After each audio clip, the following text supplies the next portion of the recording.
For Mars welcome to my channel. Subscribe ಮಾಡ್ಕೊಂಡು video ನೋಡಿ. Tomato ಒಂದು 5-6 ತಿಂಗಳಿಂದ ರೈಟು ಜಂಪ್ ಆಗದೆ ಇರೋ ಕಾರಣ ಎಲ್ಲ ಜಾಸ್ತಿ ಬರೀ ಬೀನ್ಸ್ನ ನಾಟಿ ಮಾಡ್ತಾ ಇದ್ದಾರೆ. ಸೊ ಎಷ್ಟು ನಾಟಿ ಮಾಡ್ತಾ ಇದ್ದಾರೆ ಅಂದ್ರೆ ಹೆವಿ ಪ್ಲಾಂಟೇಶನ್ ಜಾಸ್ತಿನೇ, ಬರೀ ಬೀನ್ಸು ಎಲ್ಲರೂ ಬರೀ ಬೀನ್ಸೆ. ಟೊಮೊಟೊ ಪೈರು ಯಾರು ಎತ್ತುತ್ತಾರ, ಆರೇಮನು ಮಸ್ತಾಗಿದೆ ಪೈರು.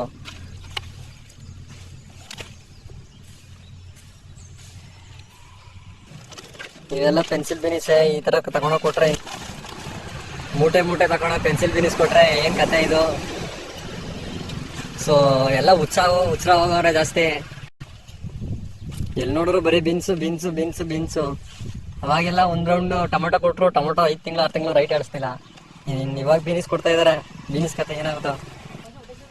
ಪ್ಲಾಂಟೇಶನ್ ರೂಟಲ್ಲಿ ಜಾಸ್ತಿ ಬೀನ್ಸ್ ಹೆವಿ ನಾಟಿ ಮಾಡ್ತಾ ಇದಾರೆ. ಪ್ರತಿಯೊಂದು ನರ್ಸರಿಯಲ್ಲೂ ಇಲ್ಲ 20-30 kg ಪ್ರತಿಯೊಂದು ನರ್ಸರಿಯಲ್ಲೂ ಇದೆ.